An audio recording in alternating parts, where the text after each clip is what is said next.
forward in the next 2 years if Republicans hope to compete with Democrats. There's also a potential announcement tonight from President Trump. We have here a tweet from Jen Psaki regarding Biden versus Trump, and she said, just throwing out there, for everyone who is arguing the reason POTUS shouldn't run again is because of his age, you know Trump is 76, right? I don't know if everybody ages at a different rate, so that we can maybe set that aside.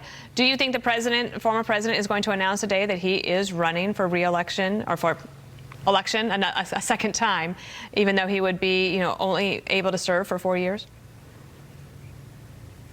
Well, that is the plan. He feels that there is a lot of unfinished business, and I think that President Trump agrees with the majority of Americans, Dana, and the majority of Democrats, apparently, in all the polls, that don't think Joe Biden should be there in 2024. If Donald Trump can stick to a binary choice between the economy, energy, border security, Putin, crime in our communities, and all the other major issues, a binary choice between what it was like under President Trump, particularly before COVID, and what it has been like under President Biden, that's a cage match rematch that will have a clear contrast for people, not a referendum, but a real choice, as Joe Biden would say. The other thing is, I think Donald Trump is uniquely positioned to unify the party. People say, oh, he's a divider. They're trying to divide all around him.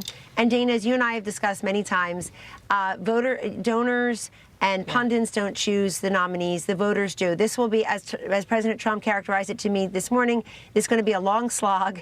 He knows that. If other people want to run, it's a free country. They can do that. I know what you know. Winning the presidency is very hard. But I want Republicans to start governing also. But if President Trump talks about and doesn't really keep doing these digs on social media against some of the other Republicans, because they're all on the same team and they all have the same set of principles and policies. So I want less personality, less about personalities in the coverage, more about policies, even less about politics and more about first principles. And by the way, I think the last point is, I think you'll see President Trump blend a little bit of past president and all these accomplishments that America does miss and did benefit from, and the underdog, underestimated guy from 2016. If he can show that hunger and swagger, not that bloated $1.4 billion boondoggle of a campaign in 2020, but if he's underestimated, the arc of Donald Trump's career in life has been to defy the naysayers and critics, but he knows there are significant headwinds building in some places and spaces.